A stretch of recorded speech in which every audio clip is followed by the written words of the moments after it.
My name is Chris Spangle. We are here with Drew Powell, and we are talking to David Malukas, who is the driver of the number 18 Dale Coyne racing car.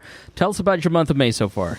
It's been unexpected, exciting. Kind of what we expected, but not really. We were expecting to come in to unload with a bit of a quicker car. Looking at Dale Coyne's history, the car we had last year. And unfortunately, this season it's been a bit of a struggle. We unloaded and we're like, oh, we got work to do, and we managed to find somewhat of a race car. Qualifying came, very tough day, probably the most stressful day in my racing career. We were struggling to, not get bumped. Not struggling to try to make it out of the last chance. But thankfully, towards the end of the day, perseverance, a little bit of hope. We managed to put everything together and actually qualify 23rd, which we were just jumping. We were like, if you see that our team, we looked like we won pole. Like we were more excited than the McLaren team actually getting pole. We were like, yeah, like jumping through the roof. So small victories. Yeah, when you're sitting there watching those cars go out and you say it's stressful, like what could you, for those of us who've never been in that position, what would you liken that to, like that feeling of just watching other cars and you're just sitting there just waiting on your future? Yeah, I mean, the way qualifying day works, we have the one run. So, you come in with that run, and we were right on the precipice of being in the last chance, which was from 30th onwards. And so we were always in that bubble zone is what they call it. And you always have to wait on the other people that are in last chance to go and do their laps. And because they're in last chance, they can go in lane one. And lane one obviously deletes your time, but since they're in last chance anyways, it doesn't matter. You might as well just delete it and just keep going. So you're just kind of watching the board, and then as soon as they hit it, now you go in lane one and try to go again. And because you're trying to push the limit of the car so much, everything's on edge. So as a driver, you're out there, and it's not an easy 4 laps. You are playing with the car at 240 miles an hour going sideways, and it is the most stressful 4 laps you can possibly do. And obviously from Honda's side, you're pushing the engine as much as you can, so you have to be on top of engine maps, on top of changes. So there's a lot going on for those 4 laps, and although it's only 4 laps, it is probably the longest 4 laps I've ever done. It feels like forever, but yeah, that's there's so much going on, and that's kind of why it's very stressful. Drew, he has blue eyes too. Hey, this is going on Tom's theory. You look, so Tom, the host of the show, we've realized today, talking to the drivers, that 80% of you guys, the 3 that you missed, all had blue eyes too.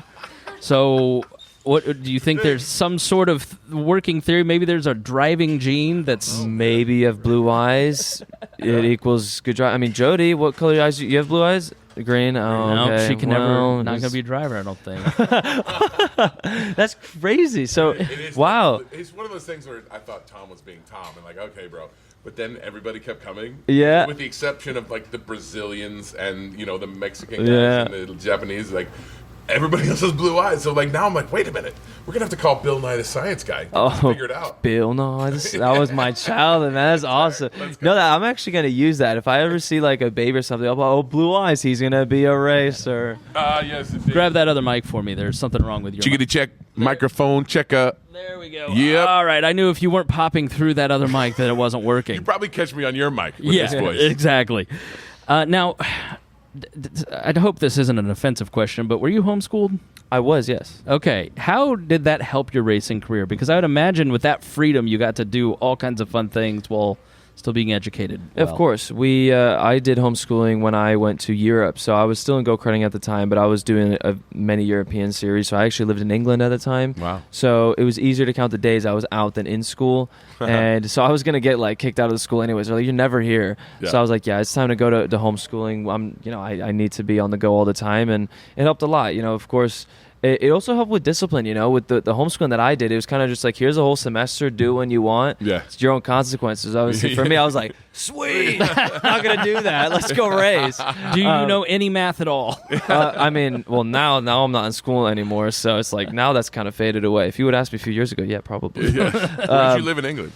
I lived in Leeds most of my time, in Grimsby, which I heard doesn't have the greatest reputation. I thought it was very beautiful. Nice. But Leeds, and of course a little bit in London as well. That's great, yeah. But no, I had a great time. I actually came back with a bit of an accent from England. That's great. My mom's like, what? What did you just happened? say? Yeah. It's like when you watch Bluey too long. Yeah.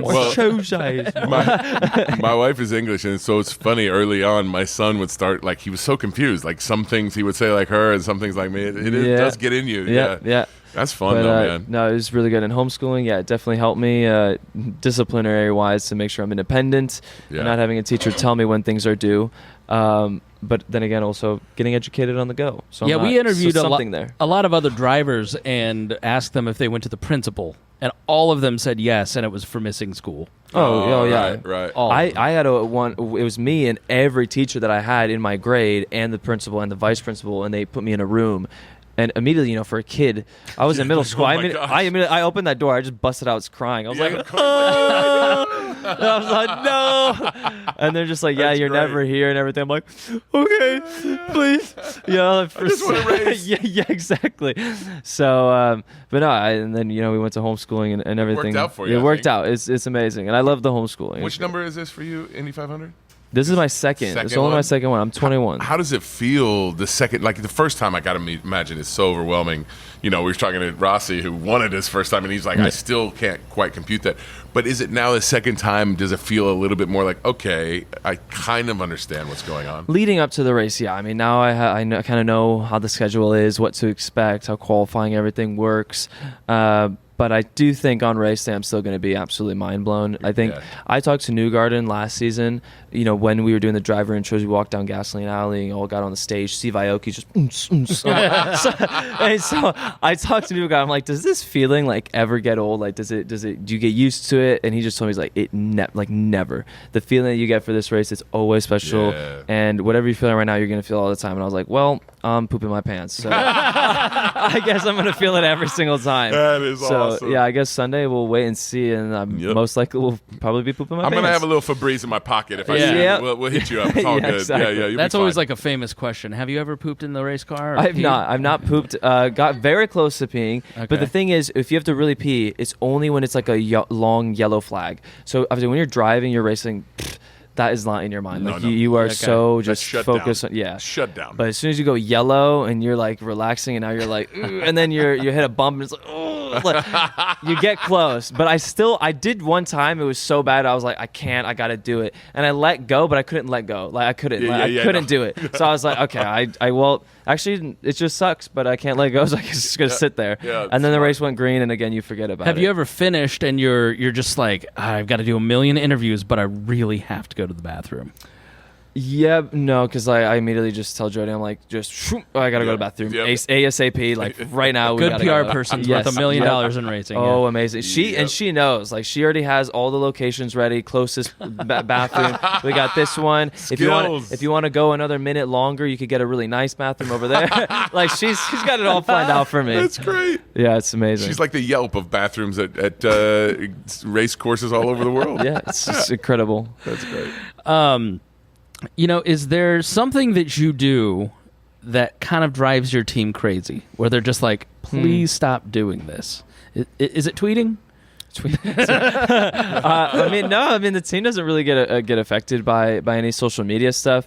I don't know if there's anything that they kind of you get out of the car and you always leave something, and there is. So let's say for month of May, it's a perfect example because there's so much practicing. There's a lot of downtime when the team's making changes, and I actually always wear my mouthpiece in, the little for the drinking of the water, because I like to put it's in a perfect position. If I take it out and put it back in, it's gonna be all messed up.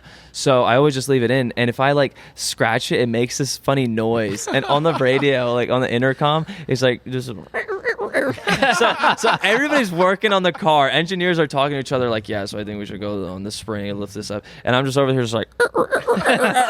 and they found it funny at first, but I do it all the time, and now I'm pretty sure it's driving them nuts. And one of the times they actually told me, they're like, okay, David, can you stop that? Stop. So then I just said like yes, but in the noise. So if anything, it'd probably be that noise. I love So that. you are a fairly prolific tweeter. You're very connected on social media, and that seems to be kind of a new thing with the younger generation of drivers, sort of the generation maybe Elio, Scott Dixon's. Let's just stay off of this and let the PR people handle it. Why do you feel that's a valuable tool, and what do you get out of really engaging with the fans on social media? I personally, from my side, I just love it. I love communicating with the fans. A lot of good memes. I just find it funny, and when you communicate with the memes, you kind of, it's like being a part of a different community, and then I can leech off of them. We can share memes and stuff, and I'm active on everything: Discord, Reddit, Twitter. I'm in group chats, of like fans, and then I join it, and they're like, "Oh, it's David and Lucas, no way!" And I'm just like, "What's up?" Like, and I just message them, and actually all the like drama and rumors, everything, I actually learned from them. Really? Like, they are so on it. Like, they're everything. So is it true, or are they just sort of... No, it's like a lot of it is true. Like, they're on it. They're on top of things. So for me, it's great. Like, my knowledge of IndyCar and behind the scenes goes through the roof because of them. They're like, well, I saw in this picture, I zoomed in, and then I saw in this document that this guy's going here, and I'm like, whoa, that's insane. Going on over here. It's like, it's crazy. Do you ever go the next weekend and like take those rumors to other drivers to find out if it's true? Oh yeah, I go straight to them. I'm like, I have from a very reliable source at IndyCar fan 123. Yeah, said. And they're like, "How do you know that?" And I'm just like, "Oh, so it's true." But no, it's great. And Rick Beers 32 told me that you're Rick Beers. But I think it's really important to communicate and connect with the fans. I mean, they are the ones that make all this racing, everything's so special here. And when they come to the track, we can communicate. Hey, I was part of this group chat. We share this, and it just gives really great connections. And I feel like I'm making a bunch of friends and families. It's very cool, and I love it. So yeah, I mean, we're just gonna leave it at that. Keep it going. I'm gonna follow you now, bro. I'm gonna hit you up on the socials, bro. Yeah, if you want some Gen Z memes, let's go from Gen X to Gen Z. We got this thing covered. You can find me. Now, as an actor, we've been asking this to all of the drivers so far today. Who plays you in a movie, if you get to choose? Oh, Cillian Murphy. I love him. He's what a good actor. Answer. Peaky Blinders, incredible. He's playing in the new Oppenheimer as well. Yeah. That's going to be really good. He was also in Inception, another just classic film. Yeah, he was a Christopher scarecrow. Nolan. I can't believe I was always wanting Cillian to get like a main role for a movie, like him to be the main actor. He's finally going to get it in Oppenheimer with Christopher Nolan, my favorite director. Yep. I love films, I love movies, and I love him, and it's going to be so That's good. great. Could you also do that for me? Because clearly it worked for him. I'd really appreciate if you could get me a lead in a Chris Nolan film. He's top of my list. So if you could work on that, that'd be great. Yeah. Just tweet him. Well, It'll these be fine. kids, he'll be hack it into his Twitter account and get he'll get you figured covered. out. Yeah, we'll figure it out. All right, love it. Lil Dave Malukas, the number 18. You're doing great this month, and we're very excited for you. Thanks for coming on the show. Thank you for having me, guys. Go get him, kid. Thank you.